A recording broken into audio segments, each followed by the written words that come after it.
Alright, what's up sa inyo mga kababayan? Ako nga po pala si Jake Magnus at nandito na naman po kayo ngayon sa Jake Magnus TV at sa Facebook page po natin. Nandito na naman po kayo ngayon sa Jake Magnus Opinion. So ito pong pag-uusapan natin mga kababayan ay walang iba lang naman kung hindi ito mga nakita nating balita na kung saan ito pong Court of Appeals ay may inilabas pong desisyon na kung saan ito pong mga halusos mga kababayan ay olats or talo mga kababayan sa desisyon na inilabas ng Court of Appeals. At dito mapapag-usapan din po natin yung panibagong studio na lilipatan ng Tito Vic and Joey at ng branded na Itbulaga mga kababayan. Pero bago po natin pag-usapan yan, ay nais ko lamang po sabihin sa inyo na kung kayo po ay bago pa lamang po dito sa ating YouTube channel, ay hinihikayat ko po kayo na wag niyo po sanang kalimutan na i-like po ito pong video natin na ito at wag niyo na rin pong kalimutan na mag-subscribe dito sa ating YouTube channel. Hit nyo na rin po yung ating notification bell para lagi po kayong updated sa tuwing mag-upload po tayo or magla-live tayo ng panibagong issue or video na katulad po nito mga kababayan.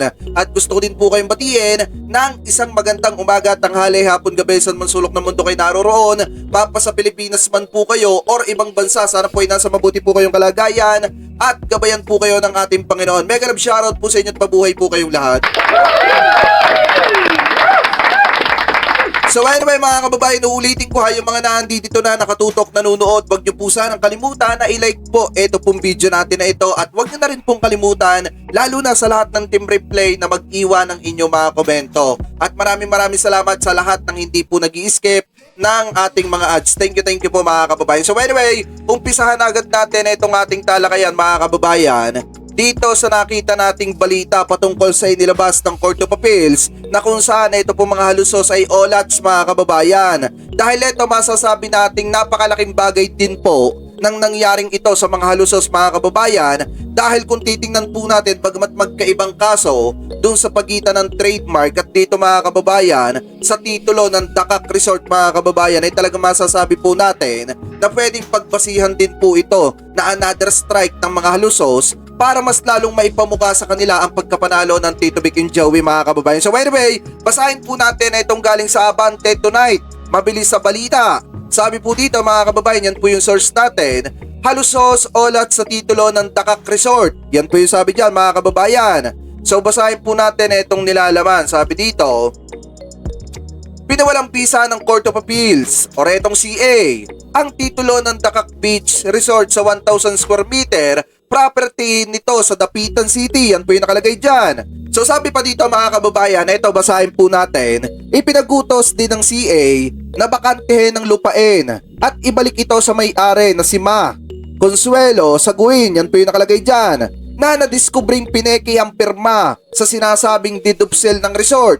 Sabi pa dito, kasabay nito inatasan ng CA 22 Division si Romeo Halusos, may-ari ng Dakak, para bayaran si Saguin ng 10,000 kada buwan para sa paggamit at pag-ukupa ng property mula ng isampa nito ang reklamo hanggang sa mabakante ang resort. Sabi pa dito, inutos din ng CA na bayaran si Saguin ng 100,000 bilang moral damage, 100,000 sa attorney's fees at 50,000 sa exemplary damage. Yan po yung nakalagay dyan. So ngayon mga kababayan, kung pagbabasihan po natin yung pinaglalabanan nilang titulo ng Dakak na mayroong 1,000 square meter na lupain mga kababayan o resort dito sa may Dapitan City na di umano, kasi ang sabi dito mga kababayan, may nagmamay-ari ay di umano kinamkam ng kabilang panig mga kababayan, talagang masasabi po nating another strike na naman po ito ng mga halusos kung nagkaroon ng tsansa na matalo po sila dito sa Court of Appeals. So ngayon,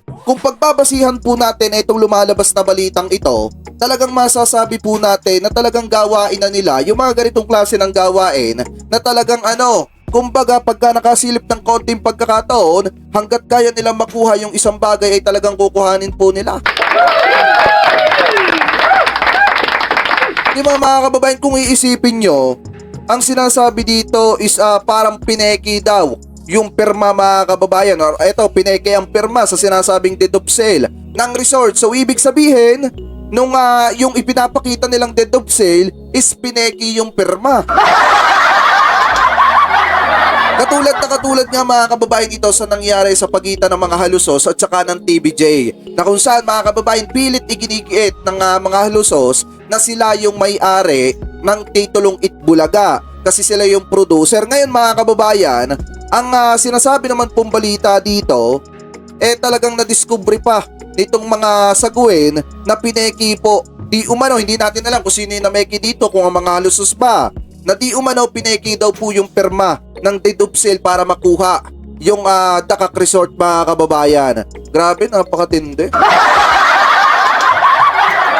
Bagamat magkaibang kaso ito dun sa Tito Vic and Joey mga kababayan, talagang mismong Court of Appeals na po yung nagdesisyon dito na talagang matalo ang mga halusos. So sabi pa dito, basahin pa natin, ipinag-utos daw ng Court of Appeals na bayaran si Sagwin ng 100 bilang moral damage, 100,000 ulit bilang attorney's fees at saka 50,000 exemplary damage. So ibig sabihin, sumatotal, pinagbabayad itong mga halusos mga kababayan ng nasa kulang-kulang 300,000.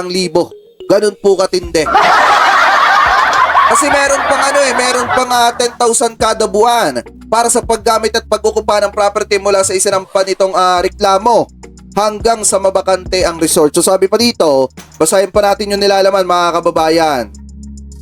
Mga halusos ka ang tinutukoy dito na magmumulta or pinagmumulta ng Court of Appeals. Pero I think hindi sila magmumulta dito mga kababayan. Iaapilan nila ito hanggang Supreme Court.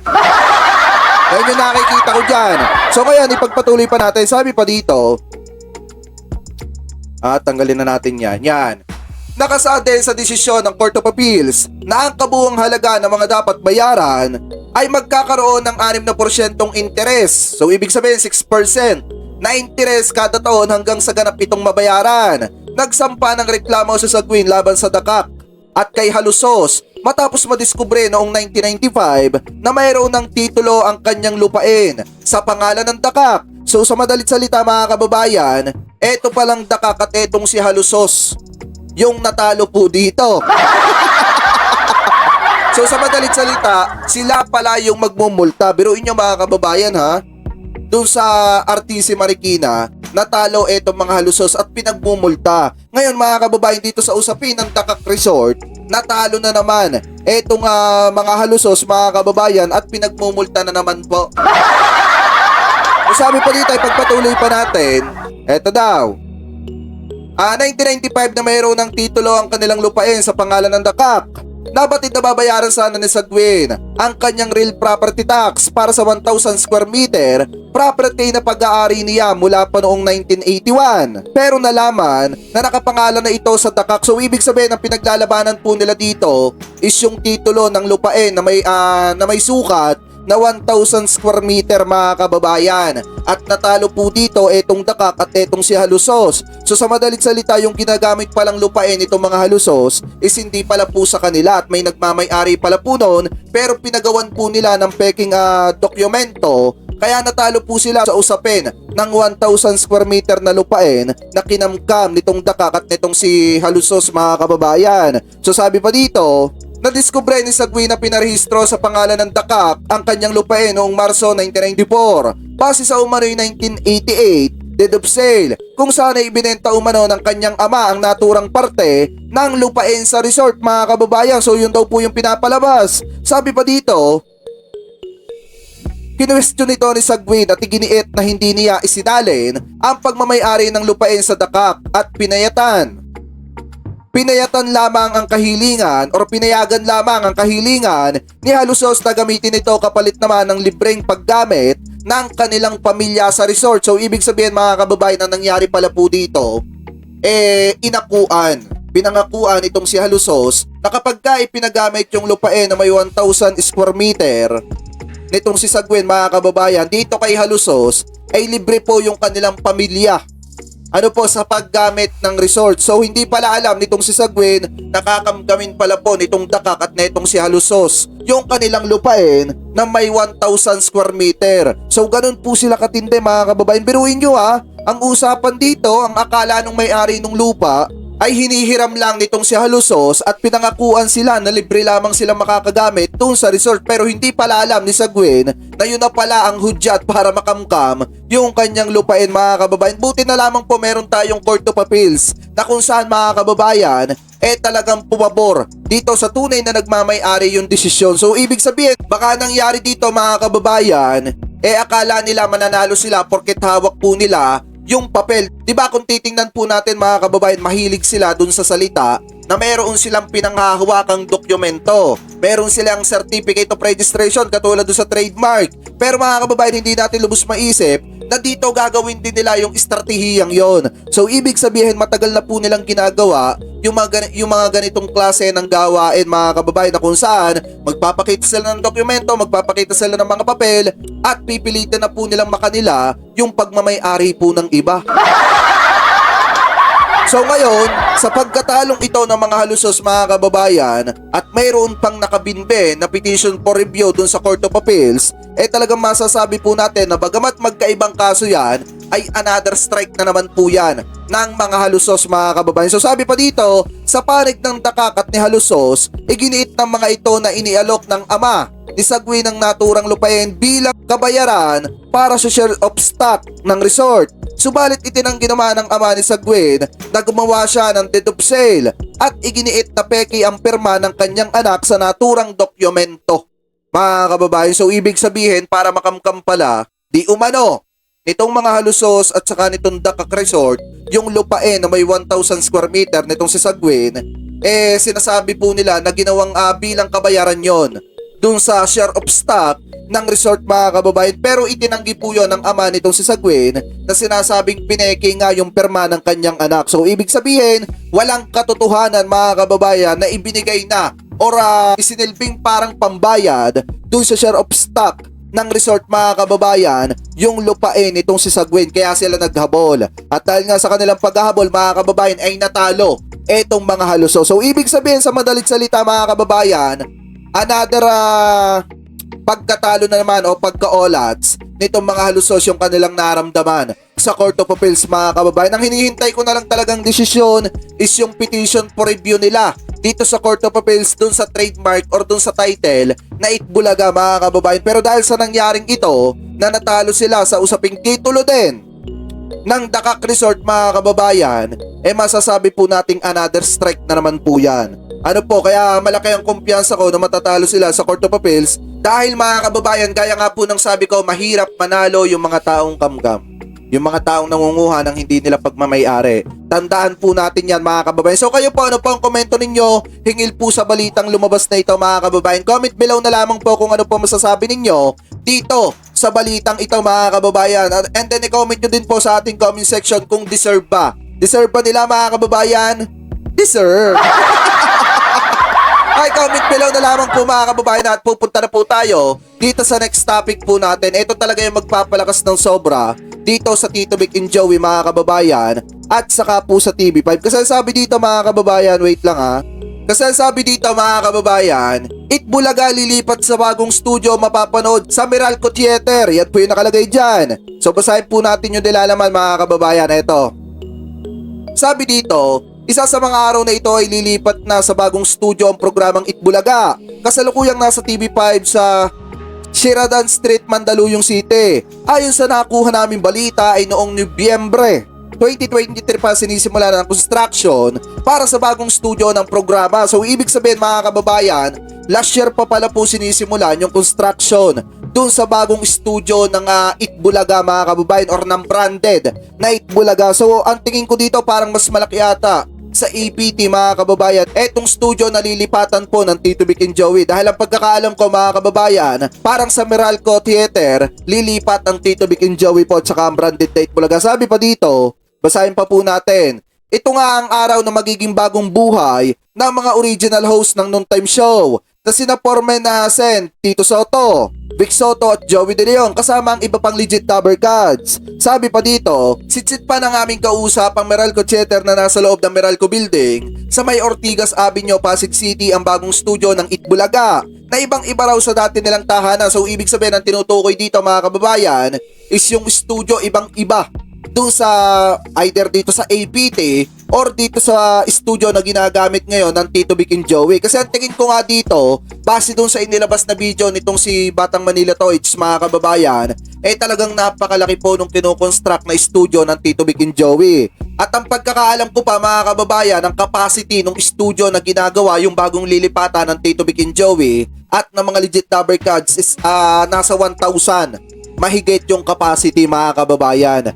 Yun po yung pagkakalam ko, mga kababayan. Napakitama na lamang po ako kung ako po ay mali. At kapag ka nagkatutungan na talagang lumipat na doon ang Tito Vic and Joey, mas lalong lalakas po yan at makakatulong ng matindi, hindi lamang po sa TV5 kung hindi dito sa non-time show ng Itbulaga, ng branded na Itbulaga. Dahil unang-una, mga kababayan, marami talaga sa mga kababayan natin Pilipino ang gustong manood ng live ng show ng Itbulaga, mga kababayan, at makita yung kanilang mga sinusuportahan at iniidolong artista, especially po itong TVJ, mga kababayan. So ngayon, kung nasa 1,000 yung capacity tao, mga kababayan, na pwedeng manood dito sa may Meralco Theater sa bagong lilipatan ng Tito Vic and Joey, napakalaking tulong po niyan. Kasi mas tatangkilikin, mas susuportahan ng mga tao at talagang papanoorin po nila. At gaya nga ng sabi dito, mga kababayan, mas magiging maganda yung lilipatan nila kasi marami mga tao makakapanood niyan dahil marami na pong sakayan pagdating dito sa may Meralco Theater. Hindi po katulad sa studio nila, mga kababayan, na kung hindi pa kami magtataksi, hindi kami makakarating.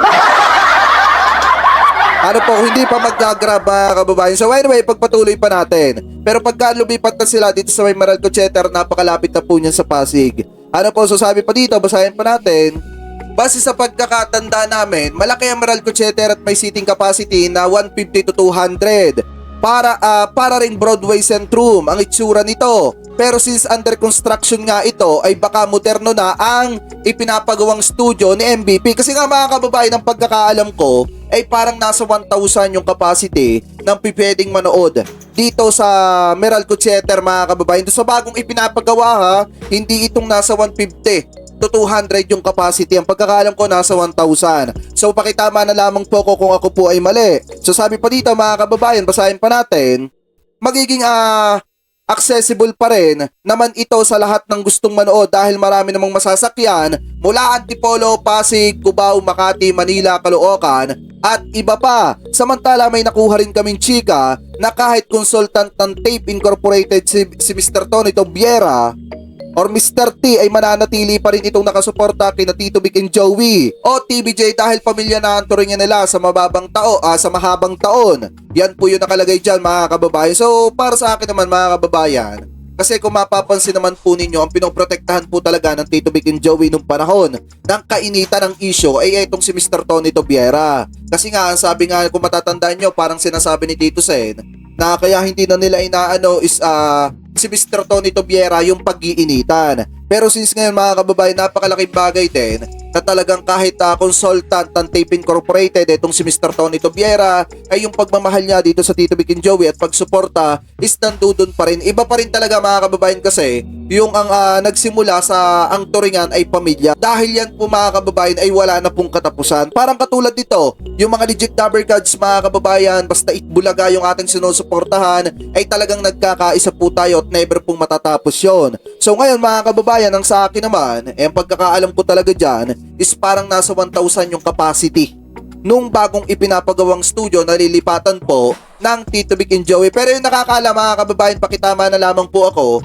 kung ako po ay mali. Ano po, pero kung eto man, mga kababayan, talagang malilipatan ng Tito Vic and Joey, talagang sobrang laking bagay po niyan. Kasi gaya nga po ng sabi ko sa inyo, lalo na yung mga OFW, gustong-gusto po nilang makapanood ng live dito sa Tito Vic and Joey, mga kababayan, or dito sa Itbulaga na branded. Ang problema nga lang, mga kababayan, is parang laging fully booked yung panonood dito sa Tito Vic and Joey. Pero ngayon, mga kababayan, pagka nakalipat na ang Tito Vic and Joey, marami na ang mas ma-occupy ng mga tao at marami ng mga tao ang makakapanood ng live. Ano po, dito sa Itbulaga. Ano po, so anyway, eto naman, mga kababayan, yung isa ko pa rin ipapakita sa inyo na ipinost po nitong si Batang Manila Toys na kung saan, mga kababayan, eto po ata yung Meralco Theater Itbulaga Studio na under construction, mga kababayan. So eto, ipakita ko po sa inyo. Kung makikita nyo, ayan, talagang napakalawak. Dahil kung mapapansin po ninyo, may mga nakalagay pa na scaffold. So kung makikita nyo talagang napakalawak ng Meralco Theater mga kababayan. At kung pagbabasihan po natin yan, ayan may padulo pa nga. Tapos eto, napakaganda mga kababayan kung titingnan nyo. Sobrang ganda. Maraming scaffold, so ibig sabihin ginagawa pa rin talaga siya. Baka abutin pa ito ng ilang buwan mga kababayan bago malipatan ng Tito Vic and Joey. Pero napakalaking bagay niyan mga kababayan sa Tito Vic and Joey kapag ka nakalipat na po sila dyan. Kaya nga po nasabi ko sa inyo mga kababayan, napakalaki ang tulong po niya dahil lahat gagawin nitong si Mr. MVP para mas lalong lumakas ang TV5. Hindi lang ang TV5 kung hindi etong branded na Itbulaga. Dahil alam naman natin mga kababayan, pag lumakas ang branded na Itbulaga ay bit-bit din ang buong TV5 mga kababayan. So anyway, kayo po, ano po ang komento ninyo? Hingil po dito sa mga topic po na tinalakay natin. Naniniwala ba kayo mga kababayan na dahil dito sa pagkatalo ng mga haluso sa usaping titulo ng Dakak Resort mga kababayan, ay malaki din ang tsansa na matalo po sila sa usapin ng trademark na Itbulaga mga kababayan? At naniniwala ba kayo na kapag ka ang Tito Vic and Joey ay lumipat na dito sa bagong studio po nila, talagang mas tatangkilikin pa po at lalakas yan sa publiko dahil marami po mga tao ang makakapanood po dito sa studio ng Itbulaga mga kababayan. So comment below na lamang po kung ano po masasabi ninyo at komento po ninyo, hingil po dyan. At bago po tayo pansamantalang magpaalam, ay nais ko lamang po magpasalamat mga kababayan sa isang katulad mo na hindi nakakalimutan, yung mga nanonood ng replay dyan, na hindi nakakalimutan mag-iwan ng inyong mga like mga kababayan. Maraming salamat din sa isang katulad mo na Team Replay na hindi nakakalimutan na mag-iwan po ng inyong mga komento mga kababayan. Ganon din sa lahat ng Team Replay na hindi nakakalimutan na wag i-skip yung ating mga ads. Maraming salamat po. Ingat po kayo palagi. God bless po sa inyo. Thank you po.